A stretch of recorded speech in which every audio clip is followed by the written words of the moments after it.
What's up, everybody?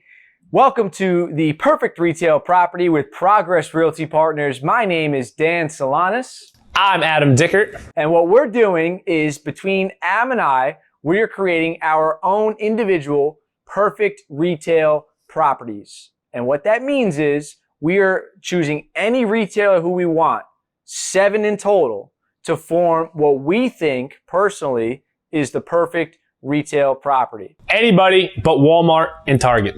Anybody but Walmart and Target. I mean, that's just like cheating, right? Unfair. Not fair. So how we're setting it up, we have 7 tenants, 1 grocery store, 2 non-grocer big boxes, 2 end cap inline tenants, and then 2 pad sites. So 7 tenants in total. We've already gone through our first 2 tenants. And just to rehash, if you didn't see the last 2 videos, which, by the way, if you haven't seen them, pause this video. We'll give you a quick second. Pause the video. All right, so if you're still watching, last time we did this video, Adam, for his non-grocer big box tenant, Petco. He chose Petco. Petco. I chose TJ Maxx. There's nobody better. And for the grocery store, I ended up choosing Aldi.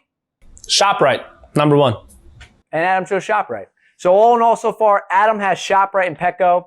I have Aldi and TJ Maxx. And now we're on our non-grocer big box. Third tenant.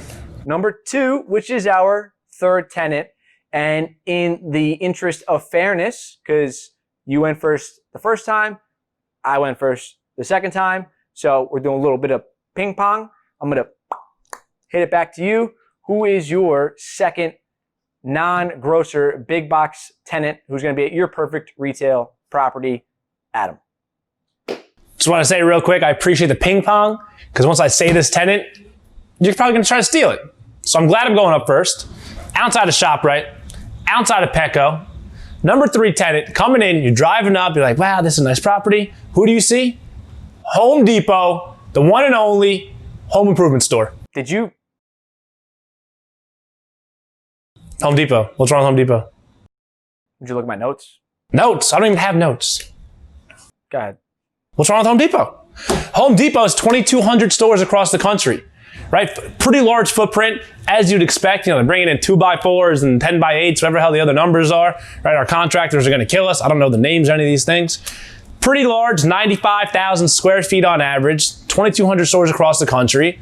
It just absolutely decimates Lowe's. People go in there, you know, I'm not even talking about COVID. People go in there trying to do DIY projects, do it yourself, right? I'm not a handyman. I don't know how to do anything like this, right? I grew up a nice Jewish boy. I'm not handy. But I do know how to go into Home Depot and ask Jim, who happened to be a former carpenter in his former life. He'll tell me exactly what I need to do exactly what I want. Honestly, if Jim didn't work there, I mean, I don't know, like a hammer from a screwdriver. We would not make a very good house. No, I'm not handy at all. Maybe a tent, if we're lucky. No handiness in any bone in my body. So as if Home Depot wasn't the one-stop shop for everything you need for residential people, for individual, regular civilians, for contractors, for commercial, for everything you could ever possibly need in Home Depot, right? All COVID has done has sped up that process. People are home more. People are working from home. Maybe they want to paint the walls. They get their special Behr, B-E-H-R, not the animal bear. Is Behr's who you go with? I don't go with anybody. I pick up the phone, I dial Mr. Painter, and he probably chooses Behr. I don't know, actually. That's fair. I can't paint. I don't know what my guy uses. But Behr, I know from the commercials, is a very, very good paint, right? You can only get it at Home Depot. So people are doing more DIY projects, do it yourself. They're going back to Home Depot 3, 4, 10 times, realizing they don't know what the hell they're doing. They need more materials. They need more this, more supplies, more that. They're going back and back and back, and their sales are going up and up and up. Home Depot is an absolute no-brainer. I tell you, I went to Home Depot for light bulbs. Wait, did you also pick Home Depot? So I'll get to that. But I went to Home Depot for light bulbs, and I bought the wrong ones. I didn't have a Jim helping me, and I had to return them. Everyone knows Kyle is a light bulb guy. That's for Kyle next time. But I did get the right light bulbs. But I see your point. As much as I love Home Depot, Light bulbs is a very complicated system. Another time. I mean, there's watts, there's voltage, Lumens. light, bright white, bright yellow. It's like ridiculous. So outside of the light bulb frenzy, picking Home Depot, ShopRite, Petco, Home Depot. So far, I'm 3 for 7. It's not even a contest. Who you going with? So I'm pretty convinced at this point, because I feel like I'm going with Home Depot too. Let me just get the mystery out of the way. Good choice. I'm also choosing Home Depot as my second non-grocer big box store. 3 out of our 7 tenants. I'm a little disturbed by the fact that you also took Home Depot. But the reason why I'm going with Home Depot is because when you're talking about tenant synergy, right, and how tenants feed off of one another and having a one-stop shop for everything you need. At my perfect property, I already have Aldi. I already have TJ Maxx. So now I need to go a little bit the other way, right? I need to go a little bit the other way, and Home Depot's the perfect fit. I mean, it's like you said, people are home more often now. They're doing home projects. The only alternative you have to Home Depot is Lowe's, maybe like an Ace Hardware or Harbor Freights. But at the end of the day, Home Depot has it all. I mean, you walk into the place, it just reeks of wood, right? It just reeks of like people doing work with their hands. You have to go in there with a plaid shirt and work boots on to fit in. It smells manly. Yeah, I mean, if you're not walking in, with a like a belt with a strap on, you walking with a strap on? Yeah, with a strap, you're strapped up with your tape measure and like a pencil in your ear, and I don't know, maybe you got a screwdriver somewhere on the belt too. You might feel a little out of place.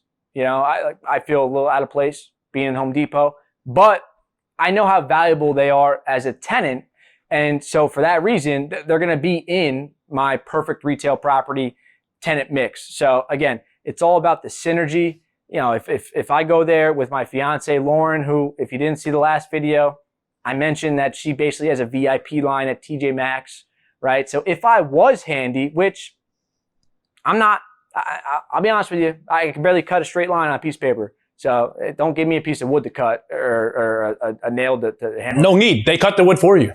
And you can rent tools. That's a good point. So, but ultimately, when you're talking about the perfect retail property, my big box tenant, non-grocer, number 2 out of 2, is the Home Depot. So that's our first 3 tenants. We're 3 down, 4 to go. And we agree on 1 tenant, surprisingly. I still think you looked at my notes. Nah, maybe. Sounds like it. So far, Adam's got ShopRite. He's got Petco. He's got Home Depot. I have Aldi, TJ Maxx, Home Depot. If you saw our properties, on 2 different sides of the highway, I'm thinking you're probably pulling into mine. For the second best property, yes. So, again, probably pulling into mine. But that's 3 out of 7. We got 4 more to go. Next video is going to be who we decide is our perfect retail tenant for one of our inline or end cap spaces. And we got 2 of those. So we're doing 1 of 2. So if you haven't seen the previous videos, go check them out. Use your thumbs. Use a little thing on the mouse. Go check out the first 2 videos. Make sure you're paying attention to when our next couple videos come out. This is the perfect retail property. We're Progress Realty Partners. I'm Dan Salonis. I'm Adam Dickert. We'll catch you guys next video for tenant number 4 of 7.